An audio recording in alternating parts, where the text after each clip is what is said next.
Hello বাচ্চারা, আমি আদন। আমি ঢাকা ইউনিভার্সিটি আইবিএতে বিবিএ পড়েছি ৩ বছর।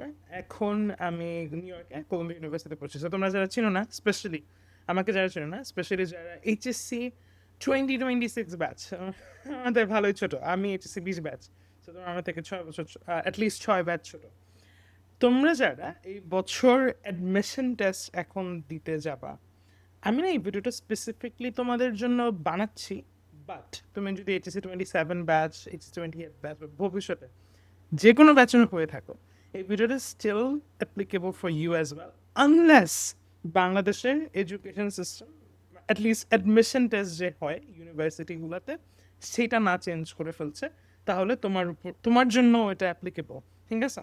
আচ্ছা, সো আমি না আম, আমি আমার সময়ও এবং আমি পরেও আমি দেখেছি যখন আমি বাচ্চাদেরকে পড়িয়েছি, মানে আমার থেকে ছোট ব্যাচগুলোকে অ্যাডমিশন টেস্টের জন্য পড়িয়েছি, আই রিয়েলাইজ যে আমরা একটা স্ট্র্যাটেজিক মিস্টেক করি ওয়েন ইট কামস টু বাংলাদেশের ইউনিভার্সিটি অ্যাডমিশন টেস্ট। স্ট্র্যাটেজিক মিস্টেকটা হচ্ছে আমরা যখন একটা গোল সেট করি যে না আমি বুয়েটের অ্যাডমিশন টেস্ট দেবো, বা আমি আইবি এর অ্যাডমিশন টেস্ট দেবো, আমি আইবিএতে পড়তে চাই, বুয়েটে পড়তে চাই, বা আমি মেডিকেলে পড়তে চাই, আমরা যে ভুলটা করি আমরা কোনো ব্যাকআপ প্ল্যান রাখি না। সো অনেককে দেখবা কি যে ও খালি বুয়েটেরই প্রিপারেশন নিচ্ছে, অন্য কিছু প্রিপারেশন নিচ্ছে না। অনেকে দেখবা ও খালি আইবিএরই প্রিপারেশন নিচ্ছে, ও অন্য কোনো জায়গায় ভর্তিও মানে ফর্মও তুলবে না পরীক্ষা দেওয়ার জন্য, অন্য কোনো কিছুর প্রিপারেশনও নিবে না। এটা একটা ফেটাল মিস্টেক। এই ভুলটা বাবা আমাদের করা যাবে না। এখানে আমি তোমাকে before I dive deep into ইট, এখানে একটা জিনিস বলে রাখি, তুমি কোন ইউনিভার্সিটিতে পড়ো এটা doesn't really matter. Trust me on this. I went to the best business school in Bangladesh. I am now studying you know Columbia, right? I'm now studying one of the Ivy League universities, which is one of the top universities in the world. Even after all that, I'm telling you, it doesn't really matter. তুমি কোন ইউনিভার্সিটিতে পড়ো না কি করো, এটা তোমার life এটা ডিটারমাইন করবে না। হ্যাঁ, কিছু কিছু ক্ষেত্রে কোনো একটা স্পেসিফিক ইউনিভার্সিটিতে পড়লে it may give you some advantage, but in general এটা তোমাকে এমন আহামরি কোনো তোমার লাইফ পরিবর্তন করে ফেলবে এমন কিছু হবে না। যখন by the time you are 40, এগুলো কিছু ম্যাটারও করে না তোমার বয়স যখন 40 বছর হবে, বুঝছো? আমি এগুলো নিয়ে পরে আরও আলাপ পারবো না।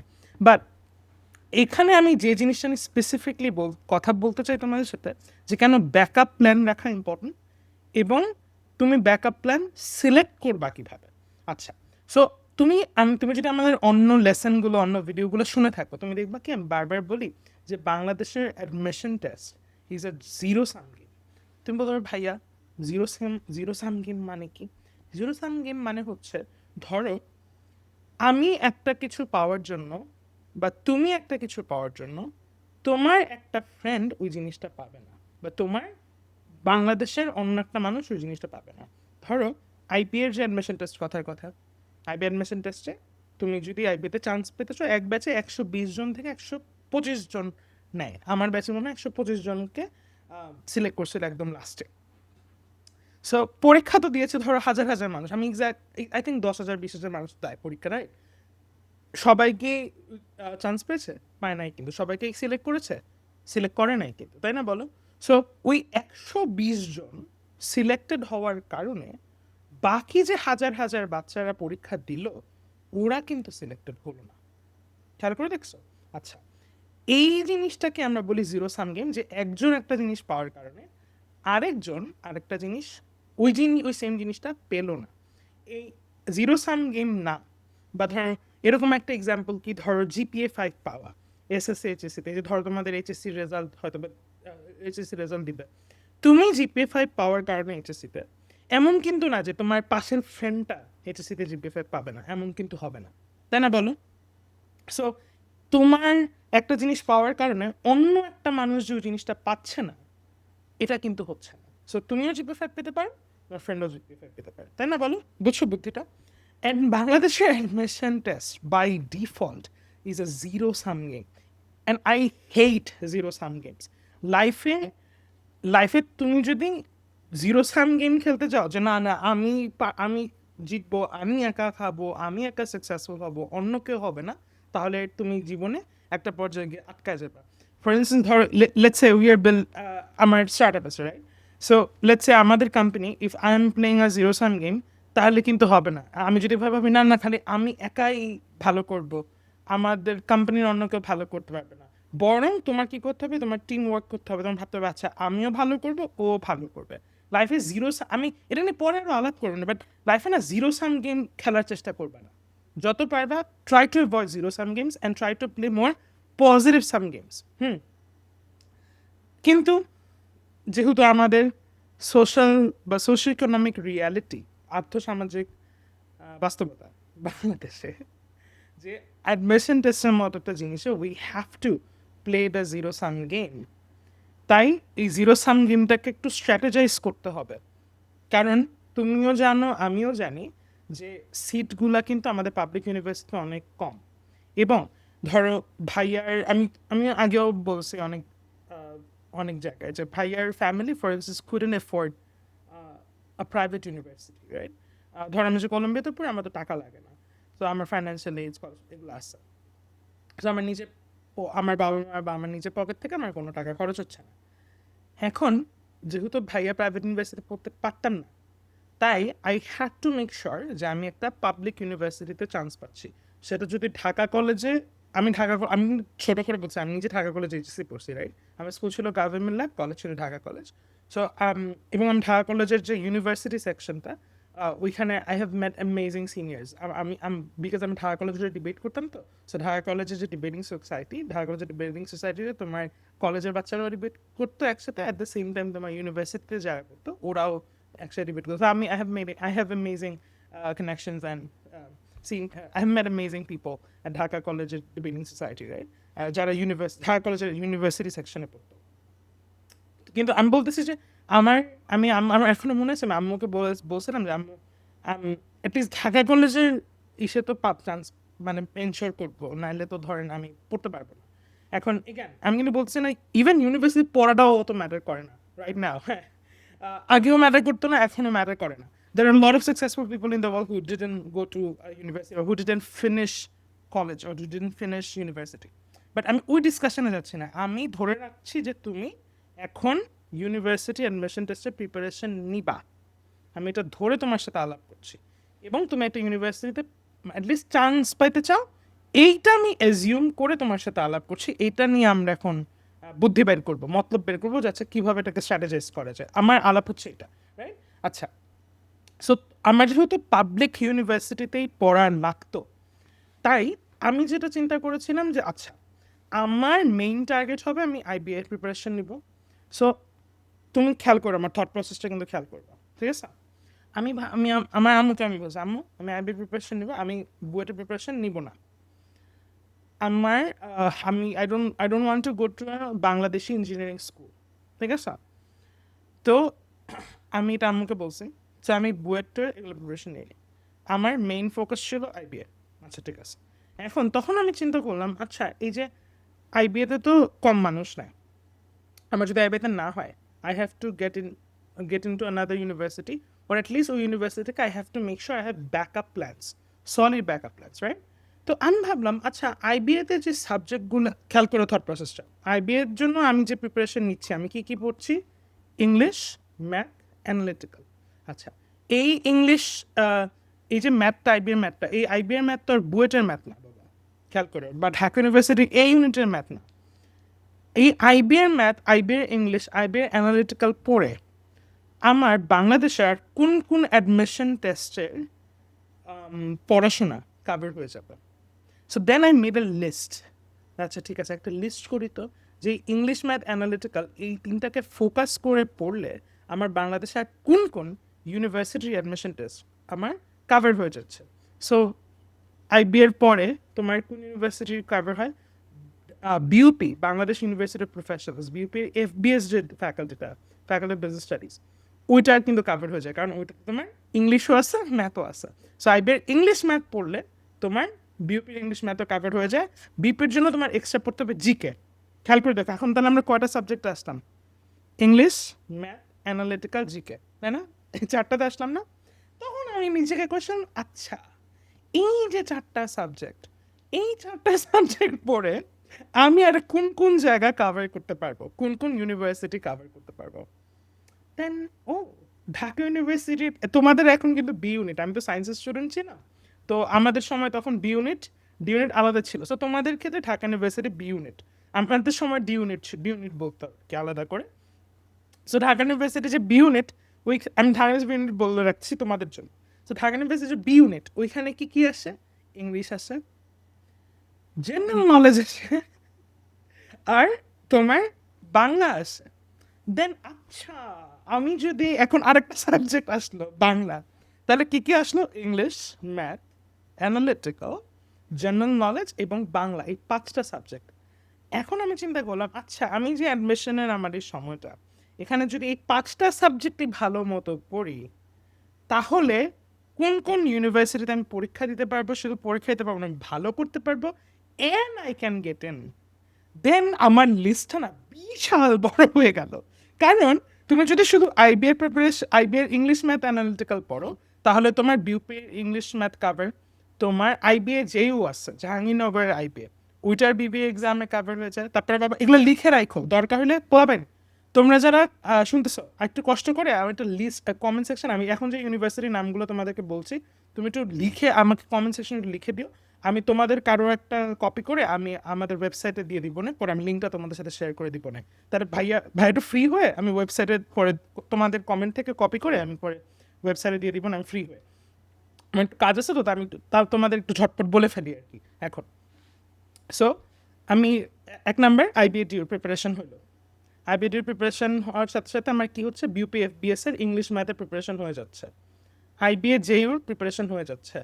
তারপরে আর্মি আইবিএ আছে, আর্মি আইবিএ সাভারে আছে, আর্মি আইবিএ সিলেটে আছে। এবং আমাদের সময় আর্মি আইবিএ সাভার এবং আর্মি আইবিএ সিলেটের তোমার আলাদা অ্যাডমিশন টেস্ট হতো। এই বছর আমি মনে হয় এবছরও আলাদাই হবে, তো চেক করো।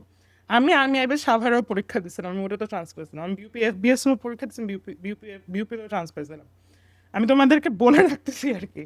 সো আইবিএ ডিউ, আইবিএ জি, BUP FBS, army IBA, IBA JU, army IBA Savar, army IBA Sylhet, 5টা বললাম না? তারপরে বঙ্গবন্ধু শেখ মুজিবুর রহমান মেরিটাইম বিশ্ববিদ্যালয় আছে, ওইটাতে আবার একটা বিবিএ ডিপার্টমেন্ট, বিবিএ আছে, বুঝছো? ওইটাতে বিবিএ পরীক্ষার জন্য তোমার এটার কাভার হয়ে যাবে। আইবিএ প্রিপারেশনে যে ইংলিশ ম্যাথ, এটা কাভার হয়ে যাবে। আচ্ছা গেল। আর বাই দ্য ওয়ে, আমি যদি কিছু মিস করি, আমি তোমাকে আমি ওই ওয়েবসাইটের মধ্যে তোমাদের আমি পরে অ্যাড করে দিব না, হ্যাঁ? আমি আপাতত তোমাকে একটু থট প্রসেস শেয়ার করলাম, একটু বুদ্ধিগুলো একটু বললাম।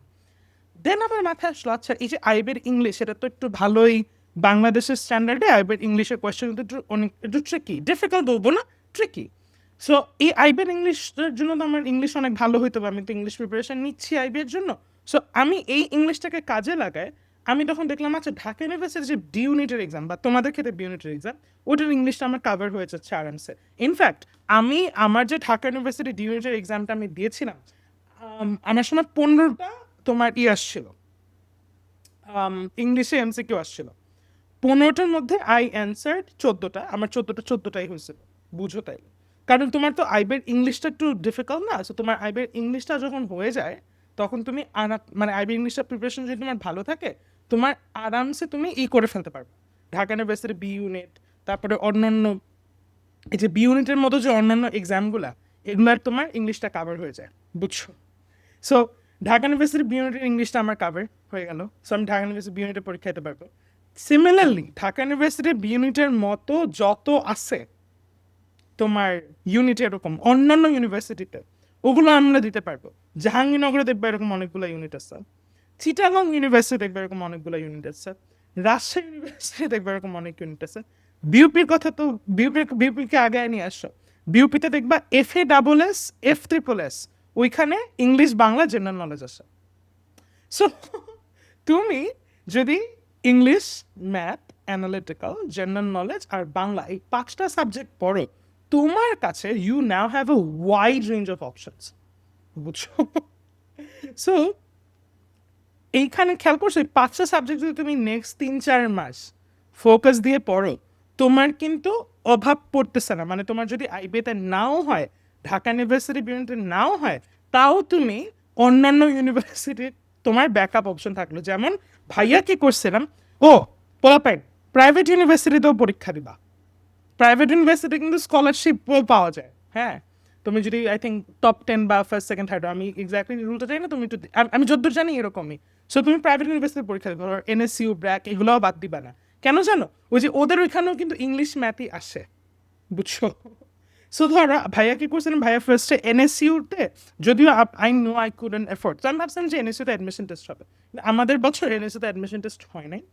তো এনএসইউতে এমনি তোমার সিলেক্ট করছিল বেসড অন জিপি, কারণ আমি তো কোভিড ব্যাচ ছিলাম। সো বেসড অন তোমার জিপি, এসএসসি এইচএসসি রেজাল্ট, ওর জেএসসি এসএসসি এইচএসসি রেজাল্ট মিলে। তো আমার এনএসইউ তো হয়ে গেছিলো। তারপর আমি আর্মি আইবিএ সাভারের পরীক্ষা দিচ্ছি, ওটা তো আমার হয়েছে। তারপর আমি বিউপি এফবিএস এর পরীক্ষা দিলাম, ওটা তো আমার চান্স পাইলাম। তারপর আমি বিউপিতে ক্লাসও করেছিলাম তোমার অনলাইনে, বুঝছো, 1 মাসের মতো। দেন আমি ক্লাস তো করেছি, আমি ডিবেটও করেছি বিউপির হয়ে। আমি ওটা নিয়ে একদিন গল্প বলবো না। বিউপির হয়ে আমি বিউপির হয়ে বিউপির একটা ডিবেট টুর্নামেন্টও জিতেছিলাম আমি বিউপির হয়ে। তারপর then I went to IBA. সো তারপর আমরা আইবিএ হয়ে গেলাম, আমরা আইবিএতে চলে গেলাম। সো খেয়াল করে দেখছো যে ব্যাকআপ প্ল্যান থাকলে না তোমার মাথার মধ্যে না প্রেশারটা থাকবে না। অনেকে বাবা কি করে জানো, অনেকে না ফর্মই তুলে না বাবা, টাকা পয়সা খরচ হলে হয়েছে, ফর্মের দাম মতো বেশি না। দরকার হলে সামহাও ম্যানেজ করো। আমি জানি অনেক ক্ষেত্রে অত বেশি হইতে পারে। যত জায়গায় পারবা ফর্ম তুলবা, ফর্ম তুলে রাখবা, পরীক্ষা না দিলে নাই। কেন বলতেছি জানো? অনেকে না লাস্ট মোমেন্টে ফর্ম তোলার সুযোগ পায় না, কারণ ফর্ম তোলার ডেডলাইনটা শেষ হয়ে যায়, বুঝছো? যেমন আমার আইবিএ ডিউর পরীক্ষা, আমি আইবিএতে চান্স পেয়ে গেছি, এরপরে আইবিএ যে এগুলার পরীক্ষা হয়েছে। তো আমি গিয়ে কি আইবিএ যে পরীক্ষা দিছি বলো? দিইনি তো। আমি কেন দিব? দিলে তো অথবা চান্স পাইতাম, দিয়ে লাভ কি আমার? আমি কি আইবিএ জিওতে পড়বো? তো শুধু শুধু আমার তো এত প্যারা নিয়ে লাভ কি? আমি আমার মতো মানে কাজ করতেছি, আমি অন্য জিনিস করতেছি, তাই না বলো? সো কিন্তু ধরো আমার বিউপিতেও আমি চান্স পাইনি, আইবিএ ডিউতেও চান্স পাইনি, আমি এবার সাভারেও চান্স পাইনি, কোথাও চান্স পাইনি। তারপর আমার আইবিএ জিও এখন অপশন, হ্যাঁ ছিল তো, ধরো কথার কথা। এখন আমি দেখতেছি যে আল্লাহ, আমার তো ফর্মই তুলি নাই, তখন ঝামেলা হয়ে যাবে না? আমি আমার আশপাশে অনেককে দেখেছি যে ওরা ফর্ম টাইম তুলে নেয় দেখে লাস্ট পর্যন্ত ইউনিভার্সিটিতে পরীক্ষা দিতে পারে নাই। সো যত যাই হোক, তুমি যতই কনফিডেন্ট থাকো, আমি কিন্তু বলছি যে তুমি কনফিডেন্ট থাকো নিজের এবিলিটির উপর, আই বিলিভ ইন ইউ। হ্যাঁ, তুমি যতই কনফিডেন্ট থাকো না কেন, তোমার কাজ হবে প্রত্যেকটা ইউনিভার্সিটির ফর্ম তোলা। তুমি যদি প্রত্যেকটা ইউনিভার্সিটি ফর্ম তুলে রাখো, ধরো ঢাকা ইউনিভার্সিটি দেখবা চারুকলা আছে আবার। ঢাকা ইউনিভার্সিটির এটাও লিখে রাখো কমেন্টে তোমরা। ঢাকা ইউনিভার্সিটি চারুকলাতেও তোমার আমি যদি ভুল না করি ইংলিশ বাংলা জিজ্ঞাসা, আমি ঢাকা ইউনিভার্সিটির চারুকলারও ফর্ম তুলছিলাম। হ্যাঁ, আমি ঢাকা ইউনিভার্সিটি ইউনিটের প্রিপারেশন নিলাম, ঢাকা ইউনিভার্সিটি ইউনিটের ফর্ম তুলে রাখছিলাম। ধরো তোমার ইউনিটের তুমি ফর্ম তোলার দরকার নেই, তুমি অ্যাটলিস্ট চারুকলার ফর্ম তুলে রাখো। তুমি তোমার যত তুমি ব্যাকআপ অপশন রাখবো। আমি রাজশাহী ইউনিভার্সিটিতে আবার একটা আইবিএ আছে, বুঝছো? এটাও মনে রাখো, রাজশাহী ইউনিভার্সিটি আইবিএ আছে, ওটা I think Rajshahi university B unit মনে হয়। চেক করে তোমাদেরকে বলবো না, বা তোমরা একটু চেক করে আমাকে বললো। আমি এগুলো ফর্ম তুলে রাখাতে যেটা হয়েছে, আমি ভাবছি আচ্ছা ঠিক আছে, যদি আমার না হয়, আমি যেগুলাতে পছন্দ করি, ধরো বিউপিতে হলো না, আইবিএতে হলো না, still I can give exams to other universities, এবং I will somehow crack those universities. কারণ আমার তো অপশন নাই প্রাইভেটে পড়ার, আমার তো I have to study in a public university. বুঝছো বুদ্ধিটা? সো টু সাম আপ, এক, ইউ নিড ব্যাকআপ অপশনস। দুই, ব্যাকআপ অপশন বের করবা কীভাবে? আমি যে 5টা সাবজেক্ট পড়লাম, এই 5টা সাবজেক্ট দিয়ে আমার কী কী কাভার হচ্ছে। এখন তোমরা অনেকে বলতে পারো ভাইয়া আইবিএর পাশাপাশি কি ইঞ্জিনিয়ারিং প্রিপারেশন নিবো, আইবিএর পাশাপাশি মেডিকেলের প্রিপারেশন নিবো, এটা নিয়ে না আমি একটা সেপারেট আলাপ পারবো না একটা ভিডিওতে, আমি ইচ্ছা করে বলতেছি না। কারণ ওইটা একটা ডিফারেন্ট অ্যাঙ্গেল আছে এই কারণে। বাট তুমি ভাববা যারা যারা অন্য এই মেডিকেল ইঞ্জিনিয়ারিং যেতে চাও না, তোমরা ভাববা যে আচ্ছা আমি এই 5টা সাবজেক্ট পড়ে আমার এতগুলা কাভার হয়ে যাচ্ছে, আমার এতগুলো অপশন, আমি এতগুলার ফর্ম তুলে রাখবো, এই পাঁচটা সাবজেক্ট ভালো মতো পড়ে আমার সবগুলো ইউনিভার্সিটি মোটামুটি কাভার হয়ে গেল। সো আমার যদি আইবিতে নাও হয়, আল্লাহ না করুক বা ভগবান না করুক, তাও আই এম সেফ। এই কারণে ফর্ম তুলবা, পরীক্ষা দিবা। আরেকটা জিনিস বাবা, তুমি আইবি এক্সামের আগে যদি অন্য কোনো অ্যাডমিশন টেস্ট থাকে, ওগুলোর পরীক্ষা দিবা। ও যত বেশি তুমি অ্যাডমিশনের ওই প্রেশার, অ্যাডমিশন হলে প্রেশারের মধ্যে পরীক্ষা দিবা না, তত তোমার প্র্যাকটিস হয়ে যাবে। এটা নিয়ে আমি একটু সেপারেটলি আবার বলবো না, বুঝছো? ঠিক আছে, এই ভিডিওটা অনেক লম্বা হয়ে গেছে। Thank you so much and best of luck. By the way, তোমরা যারা আইবিএ প্রিপারেশন নিচ্ছ, তোমাদের জন্য সব কিছু আমি ফ্রি করে দিচ্ছি দ্য ওয়েবসাইটে। সো তোমার তো মানে আমি জানি আইবি প্রিপারেশন অনেক এক্সপেন্সিভ, সো ইভেন ইফ তুমি কোথাও প্রিপারেশন নিচ্ছ, আমি যা যা পড়েছিলাম, আমার যত নোটস, আমার লেসন্স সব গেমিফাই করে করা, তুমি সব কিছু দানেশ ওয়েবসাইটে পেয়ে যাবে। So best of, bye bye.